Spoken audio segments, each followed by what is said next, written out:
한번 따라하실까요? 홍예수 마른 땅의 약속과 예수 그리스도. 홍예수의 마른 땅의 약속과 예수 그리스도, 이런 제목으로 말씀의 은혜를 나누기를 원합니다. 지금 온 세계는 예상치 못한 거대한 고난의 터널을 통과하고 있습니다. 아시는 것처럼 전쟁도, 우크라이나, 러시아도 계속 전쟁이 언제 끝날지 모르겠고, 그러다가 보니까 물가는 치솟고 또 경제는 곤두박질을 하고, 또 코로나 엔데믹을 만나나 그랬더니 요즘 또 원숭이 막창인지 두창인지 또 여기저기 또 이상한 소리가 들려오기도 하고, 또 나라 간의 갈등과 여러 가지 많은 힘듦과 또 신냉전 시대, 또 미소가 다시 러시아와 함께 또 강대국들이 조금 정치적으로 부딪히는 상황 가운데 과연 우리는 어떻게 살아야 되나? 그것이 만약 크리스찬이라면, 크리스찬은 이런 고난의 연속 속에서 어떤 신앙의 모습을 가지고 살아야 될까? 성경에 보니까 고난은 두 가지 종류의 어떤 관점이 있더라고요. 첫 번째는 뭐냐면 가인이 당한 고난, 스스로 잘못 선택해서 고난을 선택하는 그런 고난이 있습니다. 이건 두말할 것도 없습니다. 어떻게 될까요? 내가 잘못한 고난은 빨리 돌아와야 되죠. 왜 원래의 모습을 찾지 않으면 그 고난은 끝이 없을 것입니다. 그러나 또 하나의 고난은 뭐냐면 노아가 당한 고난인데요, 어느 날 갑자기 방주를 지으라고 하잖아요. 갑자기 밑도 끝도 없이 산꼭대기에다가 방주를 지으라는 것은 굉장한 고난과 시련이 아닐 수 없습니다. 그러나 그 고난과 시련은 오히려 그 심판 속에서 누구를 살리는 것이다? 나를 살리는 것이거든요. 그래서 크리스찬은 모두가 힘들다고 어렵다고 하지만 혹시 내가 뭘 잘못한 것이 있는지 성찰해보고 잘못됐다면 무조건 하나님과 올바른 관계를 회복해야 되고, 내가 온전한 하나님과의 관계가 잘 나가는 가운데 당하는 시련과 고난이 장애물처럼 밖에 있다고 한다면 여기는 하나님의 숨겨놓은 약속과 비전과 뜻이 있을 것이다. 그걸 발견하고 나가는 것이 뭐다? 신앙인 것이죠. 오늘 성경에 보면 이스라엘 백성들이 있거든요. 이스라엘 백성이 출애굽을 했어요. 엄청난 축복이죠. 그리고 약속의 땅으로 가는데 그 과정이 예상치 못한 홍해수를 만나거든요. 뒤에는 바로의 군대가 쳐들어와요. 이 고난을 어떻게 해결할 것인가? 이스라엘 백성이 잘못됐다면 돌이켜야 되겠죠. 그런데 지금은 이스라엘 백성이 잘못한 것이 아니라 하나님께서 인도하는 방향으로 가는데 덜커덕 길이 막힌 것이란 말이죠. 그러면 이 상황 속에 하나님이 갖고 계시는 뜻과 약속은 무엇일까? 우리 첫 번째 생각해 보니까 하나님은 이렇게 말합니다. 너희가 홍해수를 만나지만 걱정하지 마라. 그 땅을 어떻게 지나가리라? 무엇처럼 지나가리라? 마른 땅처럼 지나가리라. 하나님 약속입니다. 홍해수 앞에서 두려워 떨 수밖에 없는데 하나님, 우리 어떻게 해요? 홍해수가 있어요. 뒤에 바로의 군대가 있어요.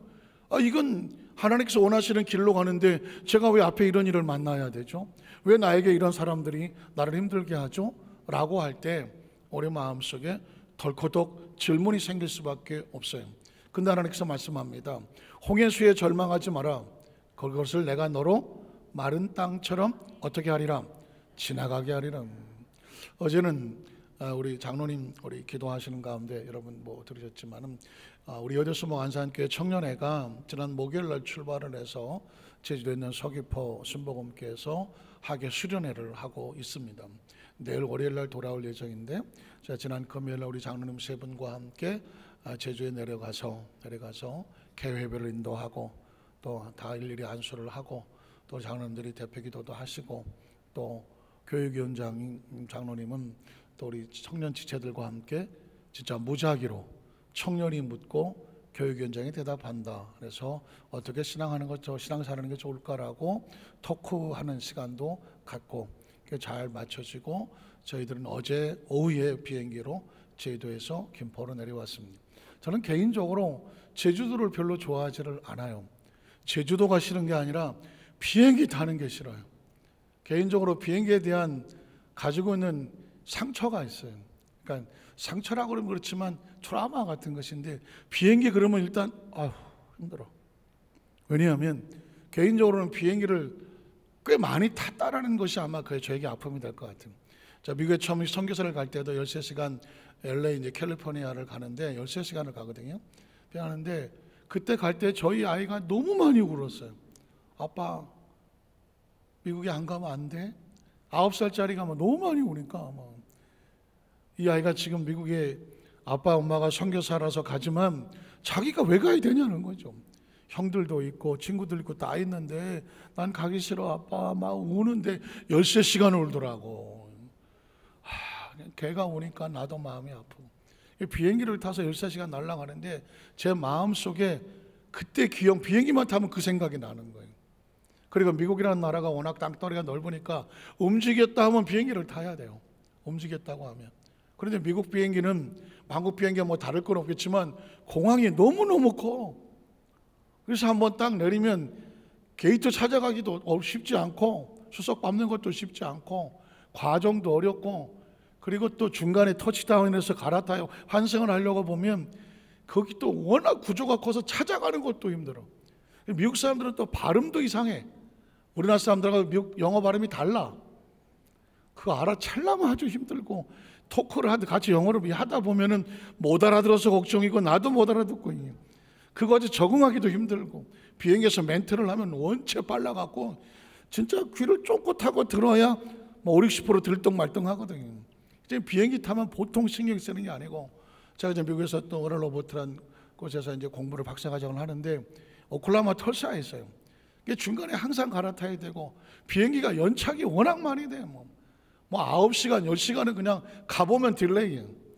어떤 날은 밤새도록 하루 뒤에 오라나 내일 아침에 오세요. 아무 대책도 없이. 미국 비행기를 탄다는 건 굉장한 스트레스였거든요. 그 트라우마가 남아 있어서 제주도 비행기 타면 안 가. 그러고 싶은 마음이거든요. 그런데 우리 청년 수련회가 제주도에서 하니까 비행기를 탈 수밖에 없고 비행기를 탔어요. 타면서는 어때? 무조건 타면 눈 감고 가는 거죠. 제주도에 내렸습니다. 사역은 잘 하고 올라오는데 또 20분 딜레이예요. 연착이라는 건 제 마음으로 비행기가 그렇지 뭐 제때 가는 거 봤어? 제 마음이 편치가 않아서 이거 얼마나 기다려야 돼? 탔습니다. 그래서 이제 거의 또 타고 그냥 빨리 내리라 그냥 그랬는데 거의 김포공항이 다 와서 제가 평소 안 하던 짓을 하는 거예요. 비행기 창문을 열고 싶더라고요. 보통은 그런 짓 안 합니다. 비행기 창문을 열었어요. 근데 위에서 내려다보는 그 지역이 뭐 아시겠지만 다 송나무처럼 보이잖아요. 아파트고 뭐고. 근데 그걸 물끄러미 쳐다보는데 이 높은 곳에서 지상을 내려다보면서 내가 살고 있는 거 저렇게 조그만데 이 높은 꼭대기에서 내가 언제 여길 쳐다보고 살았지?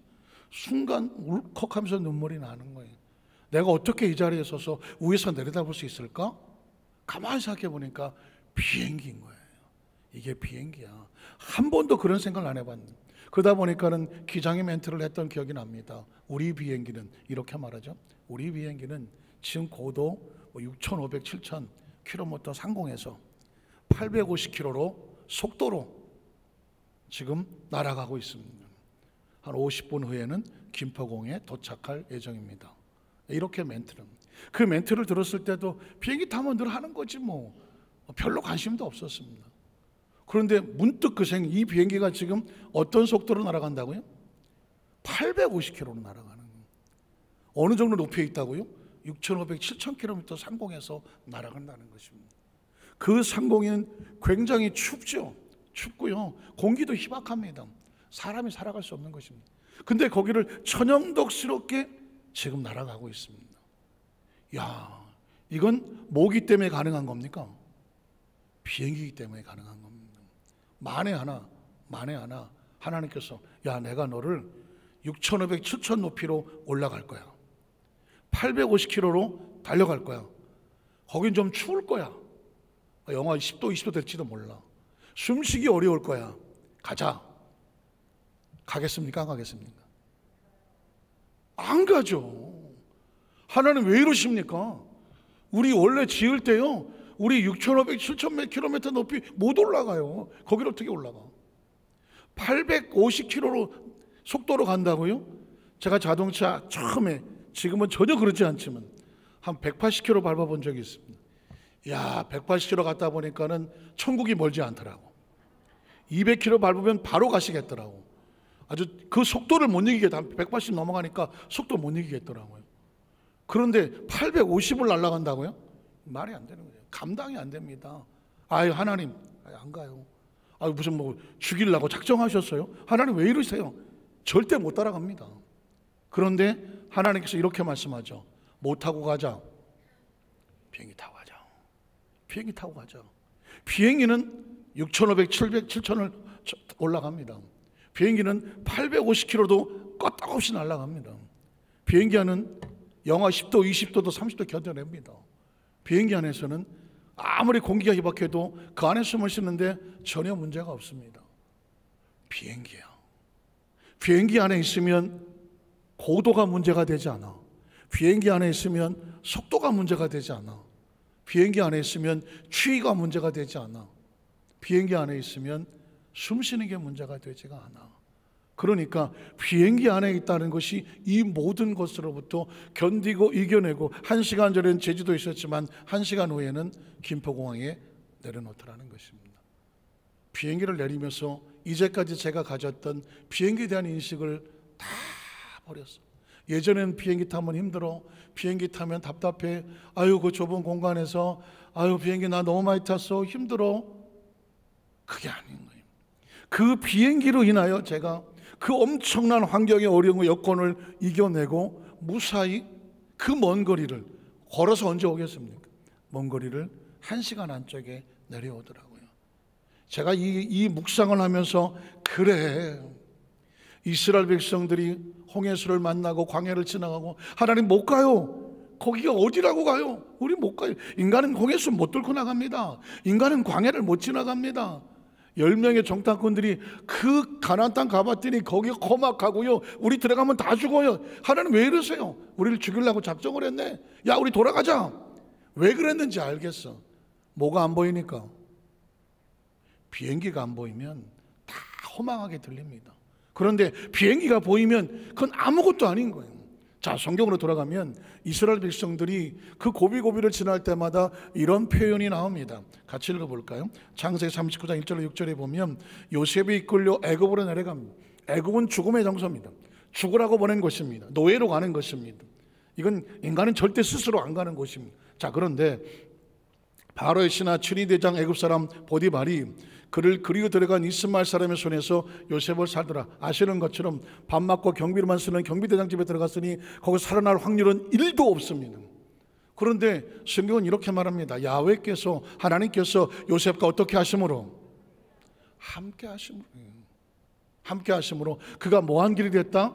형통한 자가 됐다. 성경이 어려운 게 아니었어요. 제가 단순화시켜 줄게요. 요셉이 애굽으로 내려가는데, 남의 집살이를 하는데 그는 홀로 가는 게 아니었습니다. 뭘 타고 있었어? 비행기를 타고 있었어. 그 비행기가 누굴까요? 눈치가 백단이야. 하나님이 친히 비행기가 되어주시는 거죠. 요셉을 그 안에 태우고 가는 것이죠.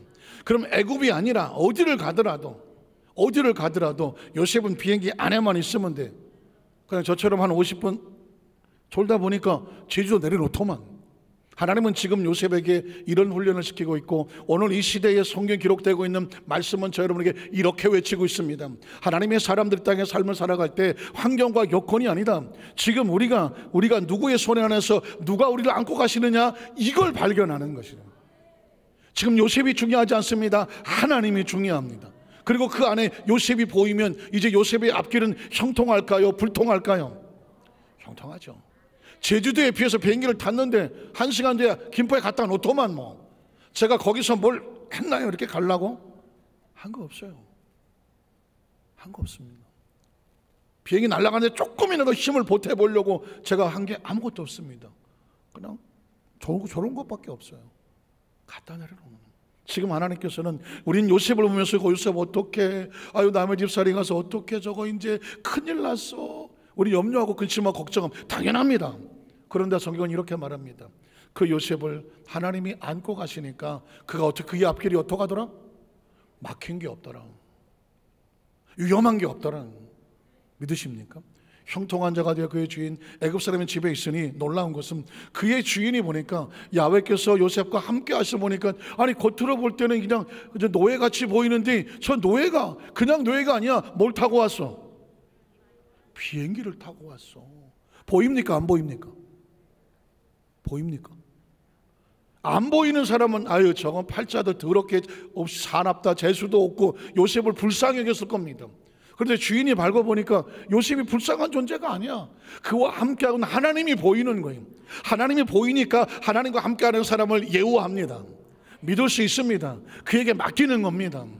지금 놀랍게도 이 보디발 장군은 요셉이 사람으로 보이지 않습니다. 그를 안고 있는 비행기가 보이는 것이죠. 그리고 어떻게 합니까? 자기 짐을 다 맡겨버리잖아요. 비행기 다 실어버리잖아요. 보세요. 그 암시를 보며 야훼께서 범사 형통케 하심을 보았더라. 그래서 어떻게 합니까? 요셉이 그의 주인에게 은혜를 입어 섬김에 그가 요셉을 가정 총무로 삼고 자기 소유를 다 그의 손에 위탁했다. 지금 이 보디발 장군은 요셉한테 짐을 맡겼습니까? 요셉과 함께하고 있는 하나님에게 맡겼습니까? 하나님에게 맡긴 거죠. 그가 하나님이 함께하는 걸 보고 저 친구에게 비행기만한 능력이 있는데, 그럼 자신의 짐을 요셉에게 맡긴 게 아니죠. 비행기 안에 맡기는 거죠. 그러니까 마음이 편안할 수 있는 것이지 17살짜리 그 어린 소년에게 네가 이 짐을 맡으라고 맡길 수가 없는 겁니다. 보디발 장군이 놀라운 것은 뭐냐면 그 사람과 함께 요셉과 함께하고 있는, 아니 요셉이 타고 있는 하나님이라는 비행기가 보이니까 비행기에 짐을 맡기는 거죠. 위탁하니 그 다음 절에 보니까 그 요셉에게 자기 집과 그의 모든 소유물을 주관하게 한 때부터, 짐을 맡긴 때부터 야훼께서 하나님께서 어떻게 하더라? 요셉을 위하여 그 애굽 사람의 집에 복을 내리심으로 야훼의 복이 그의 집과 밭에 있는 모든 소유에 임하게 되었다는 것입니다. 일단 비행기에 올라타면 비행기에 실은 모든 짐들도 누가 감당합니까?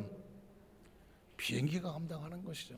그 짐을 비행기가 실어다 공항에 갖다 놓더만 우리는 배게지 클레이머는 비행기 그 수함을 탔는 데 가서 찾기만 하면 되더만. 여러분, 제가 성경 아주 단순화시켜서 말씀하는 것입니다. 오늘 성경은 예수를 믿는다는 건 어려운 일이 아닙니다. 하나님께서 우리를 가슴에 안고 가는 게 보이는 거죠. 그게 보이는 사람은 인생이 비행기를 타는 것과 같은 것이고, 그 비행기가 보이지 않은 사람은 늘 불안하고 초조하고 홀로 그 짐을 다 짊어지고 가야 되는 거예요. 성경은 많은 이야기가 있지만 다 그 얘기하고 있습니다. 19절 23절에 보니까 그의 주인이 자기 아내가 자기에 이르기를 당신의 종이 내게 이같이 했다는 말을 듣고 심히 노한지라. 보디발의 아내에게 오해를 받는 거죠. 모함을 받죠. 이 요셉의 주인이 그를 잡아 옥에다가 던졌습니다. 여러분, 비행기는 옥에 갇힐까요? 갇히지 않을까요? 비행기는 옥에 갇히지 않습니다. 요셉을 잡아다 감옥에다 집어넣지만 비행기를 감을 수는 없었죠. 그 옥은 왕의 제수를 가두는 곳이었더라. 요셉이 옥에 갇혔으나 야훼께서 요셉과 함께 하심으로 하나님이란 거대한 비행기가 요셉을 안고 있으므로 그에게 인자를 도와서 간수장도 요셉과 함께하는 하나님이란 비행기가 보였습니다. 은혜를 받게 하심이 어떻게 했더라? 간수장의 옥중 예수를 다 요셉의 손에 맡겼습니다. 요셉의 손에 맡겼습니까? 요셉과 함께하는 하나님의 손에 맡겼습니까? 하나님의 손입니다. 하나님이란 존재가 보이니까 요셉에게 맡기는 거죠. 그 재반 사무를 다 요셉이 처리하고, 간수장은 그 손에 맡긴 것을 무엇인지 살펴보지 아니하였으니 이런 야훼께서 요셉과 함께 하심이었더라. 어떻게 함께 했을까? 아주 단순하게 비행기 안에 있었더라. 비행기 안에 있었더라. 하나님이란 거대한 존재 안에 있었더라. 그랬더니 야훼께서 그를 범사에 뭐하게 하셨더라? 형통이 뭐예요? 길이 열려서 뚫고 목적지까지 안전하게 가게 하셨다라는 것입니다. 출애굽기 40장 34절 38절에 보면 이스라엘 백성은 홀로 광야를 지나가지 않았습니다. 그들은 비행기를 타고 갔습니다. 구름이 회막에 덮이고 야훼의 성광이 성막에 충만하며 모세가 회막에 들어갈 수 없었으니 이는 구름이 회막에 덮이고 야훼의 영광이 성막에 충만하면, 그냥 이 내용을 그냥 저게 무슨 뜻이야 그냥 외우려고 할 필요도 없어요. 그냥 가만히 보시고 하나님이 자기 백성을 어떻게 하고 있는지만 보십시오. 비행기만 발견하십시오. 자, 구름이 성막에 떠오를 때는 이스라엘 자손이 그 모든 행정한 길로 앞으로 나아갔고, 구름이 떠오르지 않을 때는 떠오른 날까지 나아가지 아니하였으며, 낮에는 야훼의 구름이 성막 위에 있고 밤에는 불이 그의 구름 가운데 있음을 이스라엘 온 족속의 그 모든 행정한 길에서 그들의 눈으로 실제로 어떻게 했더라? 보았더라. 다시 말해서 하나님이 구름 기둥과 불 기둥 거대한 존재로 그들을 임재하게 하시고 이스라엘 백성이 나아갈 길을 나가게 하시고 쓸 곳을 쓰게 하셨더라. 이스라엘 백성이 자기가 나갔습니까? 하나님이 인도하고 보호하셔서 하나님이 안고 가셨습니까? 확실하십니까? 이스라엘 백성은 광야를 지나갈 때 광야 어떻게 지나갔을까? 제가 선교순례를 가서 보니까 아주 오래전에 6년도 그러니까 뭐 2층짜리 벤츠포스를 타고 그 선교순례 사막을 지나가는데, 이스라엘 백성이 갔다는 사막을 거는데 가도 사막이야. 그래서 처음에는 뭐 신기한 게 있나 둘레 보다가 가도 사막이니 뭐 걷겠어요? 선교순례 와서 이거 하고 앉아서, 왜냐하면 옆에 다 보니까 다 졸고 있어. 할 수 없지. 새벽 4시부터 태워갖고 가는데 사막에 한 10시간인가 가는 것 같은데 가도 사막이야. 그러니 이스라엘 백성이 거기가 어디라고 300만이 가도 가는 사막을 지나갑니까? 앞길로 인도해주고 보호해주고 하지 않으면 갈 수가 없는 것입니다. 그러니 하나님께서 그 백성을 광야길로 가자. 왜 그랬을까? 못 타고 가자. 비행기 타고 가는 거죠. 하나님이 안고 가는 것입니다. 그래서 그들의 눈으로 보았더라. 신명기 1장 28절로 3절에 보면 비행기 이야기가 나옵니다. 우리가 어디로 가랴? 우리 형제들이 우리를 낙심하게 말하기를 그 백성은 우리보다 장대하며 그 성읍들은 그곳 성과가 나늘이 닿았으며 우리가 거기서 안악자선을 보았노라 한도다 하기로. 왜 절망합니까? 우리 힘으로 안 되니까. 사막 왜 절망입니까? 인간이 가기 힘들잖아요. 광야가 왜 절망입니까? 인간이 살아남기 힘들잖아요. 고도 6,500, 7,000km가 왜 인간이 안 올라갑니까? 자기 힘으로는. 거기 죽으려고 왜 올라갑니까? 890km 그렇게 왜 안 달립니까? 인간은 그렇게 못 달리게 되어 있습니다. 영하 20도 3도짜리 뭐 하려고 거기 가서 있습니까? 못 갑니다. 공기가 희박해서. 제가 멕시코 시티 부흥회를 가봤더니 2,500인가 고지가 하더라고요. 거기는 숨이 쉴 수가 없어. 부흥회를 갔더니 목사님, 여기는 부흥회 찬송을 4절까지 못 부릅니다. 왜? 3절만 불러도 공기가 없어. 2,500에 그래요. 여러분 6,500, 7,000 올라가면요 숨을 못 쉬어요. 그런데 거길 가자고 할 때 다락 올라갈 수 있는 이유는 뭘까요? 못하면 됩니까? 비행기 타면 되는 겁니다. 지금 저와 여러분 인생의 삶 가운데 내 힘으로 안 되는 걸 문제라고 말하는데, 그 문제 속에서도 살아날 수 있는 길은 방법은 하나, 비행기를 타는 겁니다. 그 비행기를 아는 사람은 이렇게 말합니다. 걱정하지 마. 6,500, 7,000 걱정하지 마. 850 걱정하지 마. 영하 20, 30도 걱정하지 마. 그건 뭘까요? 비행기를 알기 때문이죠. 이스라엘 백성들에게 속에서 하나님 역사를 보면서 크리스찬들에게, 우리에게 근심하지 말라고 하는 딴 게 아닙니다. 지금 우리가 누구를 믿습니까? 하나님이란 존재를 믿습니다. 비행기만 믿어도 겁없이 제주도에서 비행기 타고 김포까지 올 줄로 믿고 내려오는데, 인생이란 거대한 존재도 하나님 앞에서 보면 아주 찰나 같은 시간을 살아가는데, 우리가 이 땅에 살면서 편안하게 담대하게 살아갈 수 있는 이유는 뭐냐? 그분이 우리를 안고 가시기 때문입니다. 성경이 그 얘기를 하지 않습니까? 내가 내게 말하길 그들을 무서워하지 말고 두려워하지 말아라. 하나님 백성은 두려워하지 않는다. 너희보다 먼저 가신 너희 하나님. 왜 먼저 갑니까? 답사 가시는 거잖아요. 어느 길이 좋을까? 야훼께서 너희를 위하여 너희 목전에서 눈앞에 모든 행하신 것처럼 이제도 너희를 위해서 뭐 하실 것이다? 싸우실 것이다. 싸우는 정도가 아니죠. 보호하실 것이다. 답사하고 그 모든 걸 준비하고 예비하고 가장 좋은 길로 인도하실 것이다. 살리실 거라는 거죠. 싸우실 것이며, 광야에서 너희가 당하였거니와, 광야는 죽는 곳 같은 곳인데 너희가 겪어봤잖아. 사람이 자기 아들을 가슴에 안는 것처럼 광야에서는 어떻게 했다? 너희 하나님 야훼께서 너희가 걸어온 길에서 너희를 어떻게 하고 왔다? 안고 왔다는 거죠. 하나님이 자기 백성을 안고 왔다는 얘기는 뭘까요? 하나님 친히 뭐가 되어주셨다? 오늘 그냥 비행기 하지만 맞아요. 그분이 우리의 비행기가 되어주셨고, 하나님이란 존재를 그분이 우리를 안고 왔다고 어떻게 인식할 수 있을까요? 어떻게 상상할 수 있을까요? 비행기 탄 걸 생각하시면 됩니다. 우리가 비행기 안에 있다고 생각하면 비행기가 우리를 안전하게 놓는 것처럼 하나님이 우리를 안고 여기까지 온 거예요. 생각해 보십시오. 우리 중고등 학생들이 예배에 함께 참석하고 있는데, 우리 중고등 학생들은 마치 내 인생 뭐 이렇게 이야기는 좀 어렵겠죠. 그러나 적어도 몇십 년의 삶을 사신 분들은 가끔씩 뒤를 돌아보지 않겠습니까? 내가 어떻게 살아온 거야, 여기? 어떻게 살아왔어? 우리도 태어날 때 피덩어리 요만하게, 이거 너무 크다, 요만하게 태어났잖아요. 아시잖아요. 저와 여러분 피덩어리에 태어났잖아요. 그리고 성장하는 과정 속에 여기까지 왔잖아요. 살면서 수도 없이 죽을 뻔했잖아요. 수도 없이 광야 지나갔잖아요. 수도 없이 사막 지나갔잖아요. 수도 없이 절망하며 죽었으면 그때 죽었잖아요. 근데 어떻게 여기까지 와 있을까요? 내가 살아온 게 아니라는 거예요. 하나님이 안고 여기까지 왔다. 이건 예수를 믿고 하나님의 은혜를 알고 성경 속에 하나님의 사람들이 하나님 어떻게 그를 하셨는지를 깨닫는 순간 이게 바로 누구 얘기구나?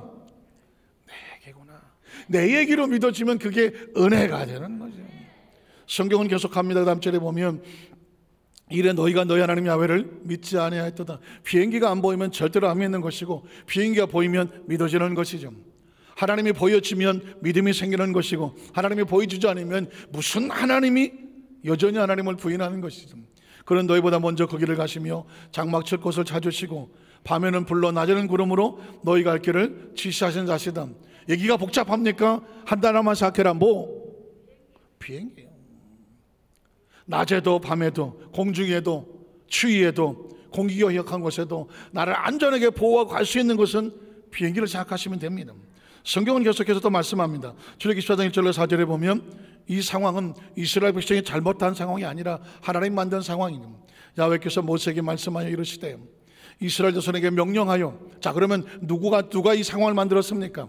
하나님 만드신, 명령하여 돌이켜 바다와 믹돌 사이 비하이롯 앞과 곧 바알스원 맞은편 바닷가에 장막을 치게 하라. 갈 길과 머물 곳은 하나님이 정하신. 중요한 건 이겁니다. 내가 예수를 믿고 하나님 자녀가 되어서 믿음으로 달려왔다면 그 길은 하나님이 안전하게 지켜줄 것을 믿어라.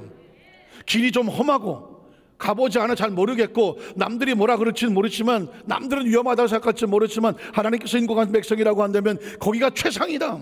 왜냐하면 그곳에 갔더니 바로가 손가락질합니다. 이스라엘 자손에 대하여 말하기를 그들이 그 땅에서 멀리 떠나 광야에 갇혀, 이건 도간의 든지야, 이제 우리가 그거를 그 백성을 잡을 수 있어 라고 쫓아왔지만 하나님은 이렇게 말합니다. 그 다음 절에 보면 내가 바로의 마음을 완악하게 한즉 바로가 그들의 뒤를 따르리니 내가 그와 그의 온 군대로 말미암아 뭘 얻습니까? 영광을 얻는 거지. 영광. 하나님은 이 상황을 절망이라고 말하지 않습니다. 우리가 볼 때는 하나님 우리가 도간의 든지가 됐습니다. 큰일 났습니다. 앞뒤가 막혔습니다. 이제 우린 죽을 것 같아요 하지만 걱정하지 말아라. 하나님은 자기 백성을 통하여 영광을 얻어 나중에 애굽 사람들 세상이 야 저 사람은 하나님의 사람이야, 저 사람이 믿는 하나님이 진짜 역사하셔서 야훼인 줄을 알게 하심에 무리가 그대로 따랐다라고 말합니다.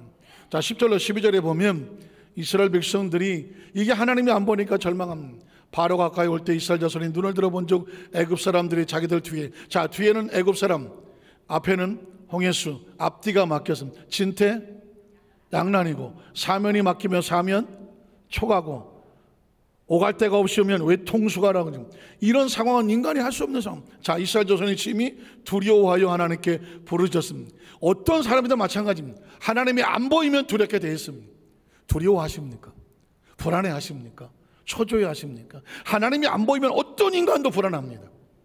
이스라엘 백성도 엊그저께까지만 해도 10가지 재앙이 쏟아 나오고 구름기둥 불기둥이 안고 왔는데 불과 당장 문제가 급하니까 하나님이 안 보이고 문제가 보이니까 절망했습니다. 자 그때에 그들이 또 모세에게 이르되 애굽에 매장지가 없어서 당신 우리를 이끌어내어서 이 광야에서 죽게 하느냐. 사람은요 조금만 위기를 만나면 이런 생각합니다. 죽을 것 같아.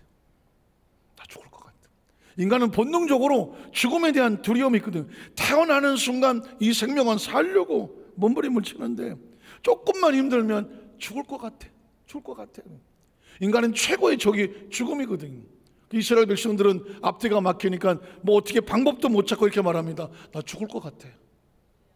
이 광야에서 죽게는 어찌하여 당신 우리를 애굽에서 이끌어내어 우리에게 이같이 하느냐. 그래서 우리가 애굽에서 당신에게 이런 말이 이것이 아니냐. 이르기를 어차피 죽을 거 우리를 내버려 두지. 그래서 우리가 애굽 사람을 그냥 노예지만 어떻게 좀 잘 빌붙어서 조금이라도 더 살게 하지. 그게 낫는데 애굽 사람을 섬기는 것이 광야에서 주는 것보다 낫겠노라. 그들이 원망하고 불평합니다. 자, 모세가 우리에게 말합니다. 여러분 어쩌면 오늘 예배는 이런 겁니다. 우리가 세상에서 열심히 나름대로 살다 보니까 크고 작은 일을 문제를 만났어. 그러다 보니까 인간은 본능적으로 힘든 일을 만나면 어떻게 말한다? 나 죽을 것 같아요. 보통 그래요. 아이고 하나님 나 죽을 것 같아요. 그래. 그러면 강단에 선포되는 말씀을 통하여서 우리는 뭐가 돼? 아니다, 죽을 상황이 아니야. 거기 지금 여러분들을 안고, 우리를 안고 가는 하나님이라는 존재의 비행기를 발견해. 죽으려고 올라가는 거 아니라니까. 이 상황 하나님의 영광이 드러날 것이라니까. 그럼 모세가 할 얘기가 뭐예요? 그 얘기 하겠지. 모세가 백성이르되 너희는 두려워하지 말고 가만히 서서 야훼께서 오늘 너희를 위하여 행하시는 뭘 봐라? 구원을 봐라. 보호하시는 걸 봐라. 인도하시는 걸 봐라. 역사하시는 걸 봐라. 너희가 오늘 본 애굽 사람을 영원히 다시 보지 못하래요. 저는 성경 속에서 이 말씀을 좋아합니다. 조금 미안하지만 좋아해.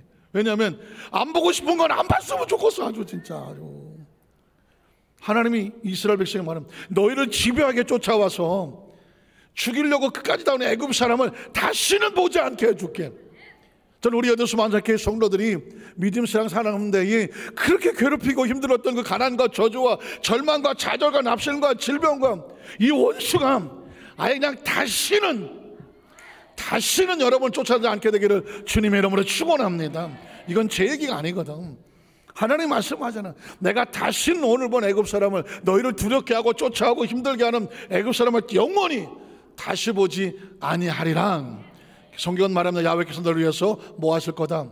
싸워줄 것이니. 여러분 보십시오. 이스라엘 300만이 가는데 그 바로의 군대와 누가 싸웁니까? 너희가 싸우는 것이 아니라 누가 싸운다?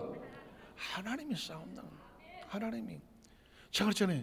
제가 비행기를 타고 오면서 비행기 그냥 내가 탔는데 이거 좀 무겁지 않을까? 내가 이거 내가 좀 앞으로 가는데 내가 좀 도움이 되도록 뭐라도 좀 들어줘야 되지 않을까? 밀어야 되지 않을까? 한 게 아무것도 없어. 여러분 비행기가 뜨는 건 누가 합니까? 조종사가 하는 거지 뭐. 조종사가 그래서 고도를 높이고 날아간 누가 하는 겁니까? 그럼 조종사가 하는 거예요. 어느 시점에 내려서 랜딩을 해갖고 잘 착륙을 하는 거 이 고민을 누가 합니까? 이 기술은 누가 닦아서 합니까? 이건 조종사가 하는 거예요. 제가 올라가는데 뭐 힘을 썼습니까? 내려온다고 또 이렇게 뭘 했습니까? 없어요. 인생을 가만히 삶을 살다가 보면 이스라엘 백성들에게 하나님 말씀하는 내용을 보면 우리에게 주시는 메시지예요. 내가 너희를 위해서 싸워줄게. 내가 너희를 위해서 비행기가 되어줄게. 조종사가 되어줄게. 날개가 되어줄게. 그래서 너를 보호하고 짐을 실어서 이 목적지까지 인도해줄게. 너희는 뭐 하라고? 가만히 있어서 뭐 하라고? 졸면 돼. 그냥 예배 시간엔 졸면 안 되고 편안하니까 저는 가만히 있을 거는 그 얘기를 하고 있는 거거든요. 그 다음 절에 보면 그래서 야훼께서 모세에게 이르되 너는 어찌하여 불안하고 초조하던 내게 부르짖느냐? 이스라엘 자손에 명령하여 앞으로 믿음으로 나아가게 하고 지팡이를 들고 손을 바다로 내밀어 그것이 갈라지게 하라. 이스라엘 자손이 바다 가운데서 마른 땅으로 행하리라는 것입니다. 이게 하나님의 마음이거든요. 여러분 물속에 들어가면 젖을까요? 안 젖을까요? 물속에 물에 빠진 생쥐처럼 나오면 다 젖지. 근데 하나님께서 이렇게 말씀합니다. 너희가 홍해수로 들어가나 바다 가운데로 지나가나 너희가 걸어갈 길은 젖은 땅입니까? 마른 땅입니까? 진흙 땅입니까? 마른 땅입니까? 왜 하필이면 마른 땅입니까? 털끝 하나 너희의 몸에 물방울 하나 튀지 아니할 것이며 너희 신발이 젖지 아니할 것이며 진흙이 범벅이 되게 하지 아니할 것이며 믿으십니까? 아주 뽀송뽀송하게 마른 땅으로 지나가게 하리라. 걱정하지 마라. 안전할 것이다. 믿으십니까? 이게 하나님의 약속이거든요. 편안할 것이다. 두려워하지 말아라. 하나님은 자기 백성을 그 홍해수 가운데 집어넣는 것 같지만 홍해수에게 삼키도록 내버려 두지 않아. 온몸에 물에 빠져갖고 젖은 무슨 뭐 생쥐처럼 만들지 않아. 허걱허걱하고 물에 빠져서 살려주세요 하게 하지 않아. 하나님은 자기 백성이 털끝 하나 다치지 않게 하지 않아. 하나님의 마음은 내가 너를 마른 땅처럼 마치 산책하듯이 그 홍해수를 지나가게 할 것이다.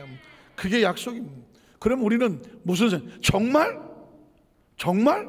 확인하고 싶죠. 17절 21절에 보면 내가 애굽 사람들의 마음을 완악하게 할 것인즉 그들이 그 뒤를 따라 들어갈 것이라. 내가 바로와 그의 모든 군대와 그의 병거와 마병으로 말미암아 영광을 얻으리니 내가 바로와 그의 병거와 마병으로 말미암아 영광을 얻을 때에 내 여기 길에서 조금만 참으면 돼. 뭐가 나오면 돼? 마른 땅만 나오면 돼.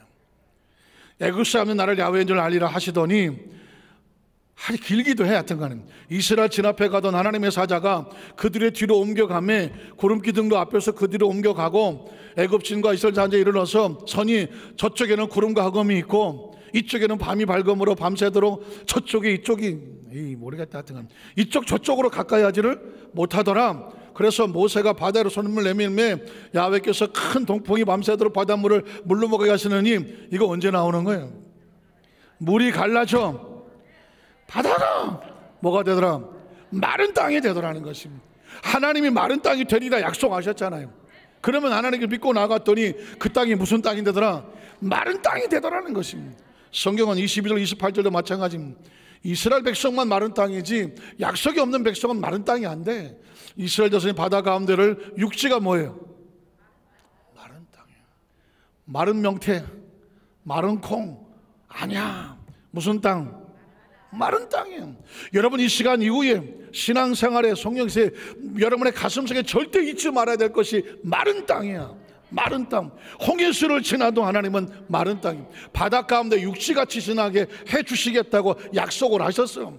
육지로 걸어가고 물은 그들의 좌우에 벽이 되어주고 애굽 사람들과 바로의 말들 병거들 그 마병들이 다 그들을 추격할 바다 가운데로 들어와. 왜 들어와? 무슨 땅인 줄 알고?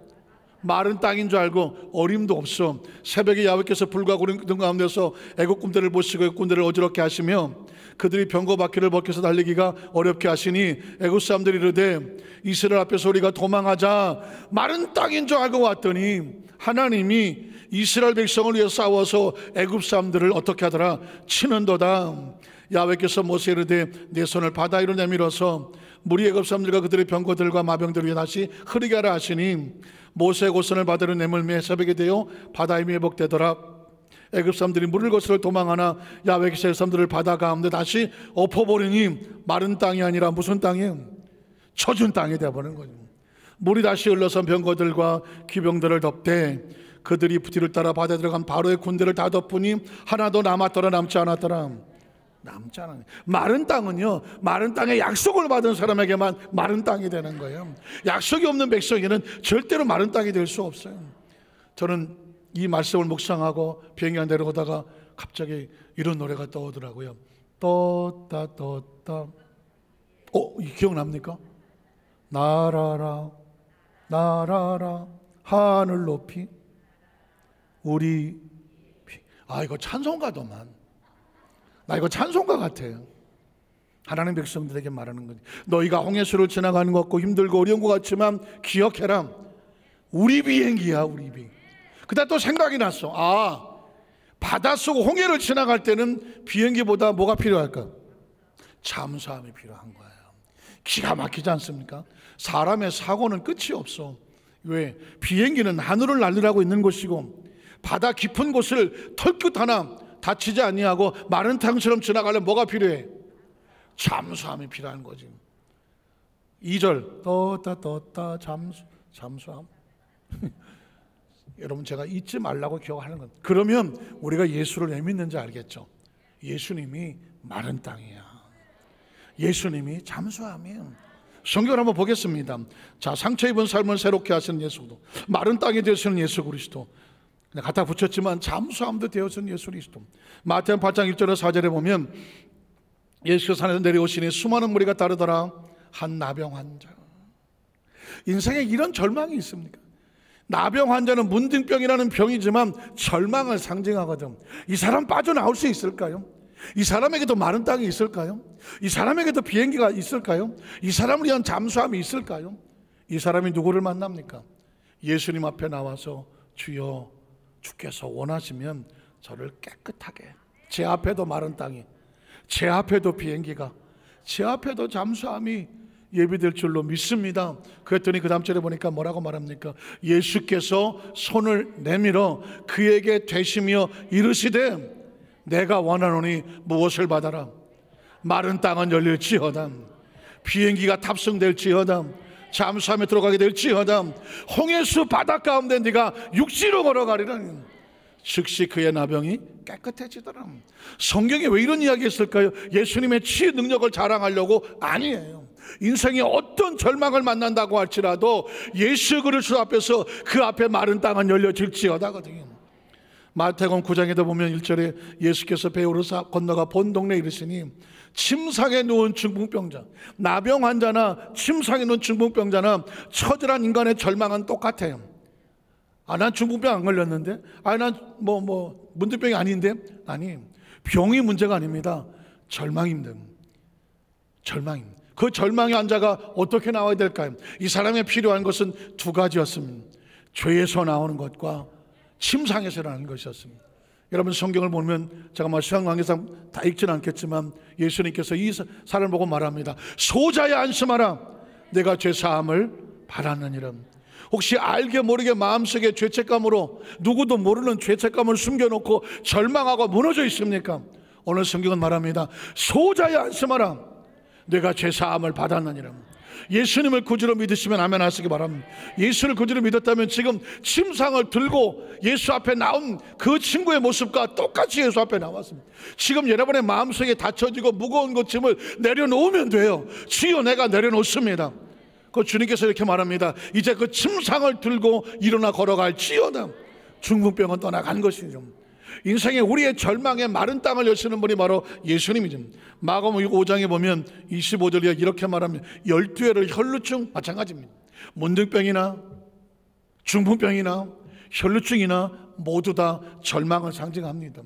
난 혈루증 아닌데 중요하지 않아요. 지금 여러분의 머리를 짓누르고 삶을 가두고 있는 그 절망이 뭐냐는 것입니다. 그 아픔이 무엇인가, 그 좌절이 무엇인가, 그 상처가 무엇인가. 그 상처가 어떤 것이라고 할지라도 예수님 앞에 나와서 예수를 구주로 고백하고 여인 예수의 옷가에 손을 대서 딴 게 아닙니다. 나도 나을 수 있다는 거죠. 내 앞에도 마른 땅은 열린다. 나에게도 비행기가 있다. 나에게도 잠수함은 있다. 뚫고 나갈 수 있는 길이 있다. 진리가 있다. 생명이 있다. 그게 뭐냐? 예수님이에요. 혹시 여러분 교회에 나와 있다면 교회 나와 있지 않습니다. 성경 들으러 왔다고 성경 듣고 있지 않습니다. 목사님 설교 듣고 있지 않습니다. 여러분은 지금 내 인생의 중요한 그 길이 누구를 위해서 열리느냐, 예수를 열리느냐 안 열리느냐, 예수를 만나러 나왔습니다. 예수님을 접하러 나왔습니다. 예수의 손을 대러 나왔습니다. 그 예수의 이름이 우리 앞길을 열기 때문입니다. 성경 속의 수많은 스토리의 사람들은 결국 예수를 만났고 그들 앞에 마른 땅이 열렸습니다. 오늘도 예수 이름을 부르는 백성에게 마른 땅이 열리는 거거든요. 요한복음 8장 1절에 보면 이런 절망도 있습니다. 요한복음 8장 1절에 보니까 예수는 감람산으로 가시더라. 아침에 나서 성전에 돌아오니 백성이 다 나온지라 앉으사 그들을 가르치더니 서기관들과 바리새인들이, 잘 들어보십시오, 음행 중에, 간음이나 간통이겠죠, 간통 중에 잡힌 여자를 끌고 왔다. 누가 끌고 왔느냐? 서기관과 바리새인, 율법을 전문으로 하는 사람이 율법을 어긴 여인을 끌고 왔다. 그럼 이 사람 살겠습니까? 죽겠습니까? 이 사람 죽습니다. 아니, 죽은 사람입니다. 왜냐하면 율법에 보면 계명을 어기면 어떻게 돌로 쳐서 죽이도록 되어 있습니다. 이 이야기는 딴 게 아닙니다. 하나님이 잔인해서가 아닙니다. 인간은 죄를 지으면 저절로 죽게 되어 있거든. 그러니까 절대로 죽음을 자초하지 말라고, 죄를 범하면 죽어. 그러니까 미리 죄를 짓지 말고 죽지 말아야 합니다. 계명은 죽이려고 주는 게 아니라 살리려고 주는 겁니다. 여러분에게 독약이 있어. 진짜 너무 색깔이 이뻐, 너무 이쁘고 막 먹으면 아주 기가 막힐 것 같아. 근데 거기 do not drink, 먹지 말라, 마시지 말라고 돼 있어. 여러분 마음이 어떠세요? 아이씨, 먹지 말라 그래, 마시지 말라. 나 먹고 싶은데 먹어야지. 먹고 죽은 것들은 때깔도. 그럴 때 만약에 여러분의 멱살을 붙잡고 야, 너 절대 먹으면 안 돼, 마신다고 하면 여러분 어떤 생각이 듭니까? 이 사람이 정말 화가 나 내 마음대로 못하게 하고 그래 싸우겠습니까? 그 사람이 고맙습니까? 화가 납니까? 고마운 거예요. 살리려고 그거 먹지 말라고 하는 거거든요. 성경 속에 하지 말라는 얘기는요, 우리한테 왜 우리를 자유를 안 주고 가두려고 합니까? 그게 아니에요. 우리가 뭐 하려고? 살리려고 하는 거예요. 성경 속에 있는 이야기는 우리를 살리는 이야기지 절대로 죽이는 이야기가 아니에요. 목사님 왜 강단하게 열을 내고 뭐 이리라 저리라 하십니까? 뭐 하려고? 살리려고. 예수는 우리를 살리려고 하는 거거든요. 다 돌로 때려 죽이자고 할 때 예수님께서 어떻게 하면 살릴까? 그래서 한 얘기가 뭐예요? 너희 중에 죄 없는 자가 있으면 돌 던져라. 한 놈도 없거든. 그게 살리는 길이거든. 다 짱돌을 내려놓고 도망을 갔습니다. 예수님 뭐라고 말합니까? 나는 죄가 없어. 내가 찍을까? 아닙니다. 나도 너를 정죄하지 않는다. 살리려고 하는 거거든요. 그래서 어떻게 예수님께서 마른 땅이 되어주고, 그러나 다시는 죄를 범하지 마라. 왜? 죄는 짱돌을 불러일으키거든요. 말씀을 정리합니다. 제가 한 장로님하고 이제 대화를 하는데 이런 얘기 하더라고요. 목사님, 제가요 사람에게 너무 상처도 받고 회의가 들어서 난 빨리 은퇴하고 나 안 하고 싶어요. 왜 그러냐 했더니 이렇게 저렇게 힘들고 어려워서 그런 사람에게 직업도 좀 주고 자리도 주고 일할 수 있게 만들어줬는데 나중에 좀 힘들다고 와서 막 오히려 막 해코지를 하고 막 고발을 하고 고사를 하고 너무 힘든 거. 아무리 은혜를 베풀어도 고맙다는 사람보다는 더 힘들게 하는 사람이 많더라는 거죠. 내가 이걸 해야 되나 그만두고 싶다는 거. 아마 여러분도 마찬가지일 겁니다. 사람에게 은혜를 베풀었다가 오히려 상처 있고 피투성이 된 일이 많아서 내가 이렇게 하고 싶지 않다. 아마 그런 좌절이 올 겁니다. 저도 그 얘기를 듣는 순간에 장로님 저도요 하고 싶으면 막 여기까지 올라왔는데 꼭 참았네. 왜? 오늘 얘기하려고 꼭 참았네. 지난 수요일 날은 이제 권사의 금식 성회가 있어갖고 우리 교역자들하고 기도원에 올라갔거든요. 그래서 권사님들 예배 끝나고 오면 같이 안수도 하고 기도도 해주고 이러려고 올라갔고요. 근데 너무 조금 일찍 도착을 해서 로뎀 조그만 카페에서, 교회 카페, 기도원 카페에서 앉아 있는데 아주 오래전에 제가 같이 사역을 하던 목사님 두 사람이 지나가다 눈이 마주쳤어. 찾아온 것도 아니야. 지나가다 눈이 마주쳤어. 목사님하고 인사를 했어. 그리고 지나갔는데 왜 이렇게 서운하고 섭섭한지. 야, 너 나한테 이렇게밖에 그 반감을 표시 못해? 목사님 왜 그럴까요? 내가 저것들을 어떻게 목사를 만들었는데. 옛날 생각이 나는 거예요. 다 그냥 막 거의 목회를 못하게 된 걸 내가 데려다가 살려갖고 목사 한 수밖에 해갖고 지금 잠깐 어떤 거는 정말 그냥 또 어떻게 살려서 그냥 했는데 갑자기 내가 어떻게 해서 살렸는데 아무 고맙다고 하는데 찾아온 적도 없고 스승의 날이라고 감사하다고 문자 하나 보낸 것도 없고 기도원에 만났는데 그냥 목사님하고 가라. 갑자기 내가 저것들한테 어떻게 잘했는데 말이야. 사람은 언제 서운해요? 내가 너한테 얼마나 잘했는데 내가 너한테 정말 얼마나 잘했는데 내가 널 어떻게 키웠는데. 누가 하는 소리예요? 난 몰라. 하여튼 간에 내가 널 어떻게 키웠는데, 내가 노래해서 어떻게 했는데 네가 나한테 그럴 수 있어. 그런 것들 아니에요. 이렇게 사는 사람은요 매일 여기가 지옥이야. 근데 제가 순간 마음이 갑자기 옛날 생각이 나서 그런 마음이 들었는데 바로 제 마음속에 어떤 마음이 나십니까? 야, 너는 왜 네가 받은 은혜는 잊어버리고 베푼 은혜만 생각하냐. 순간 눈물이 쫙. 그래, 그 알량하게 좀 베풀었다고 받은 은혜는 잊어버리고 베푼 은혜 서운하다 그러면. 그래서 제가 눈물이 내가 받은 은혜 생각하니까 기가 막혀. 정말 부족하고 여기까지 오는 동안에 하나님께서 그때마다 마른 땅으로 안고 오셨잖아. 내가 보니까 여러분들은 그냥 잘 오신 것 같아요. 나만 마른 땅으로 하나님이 그냥 부족해서 안고 같아요.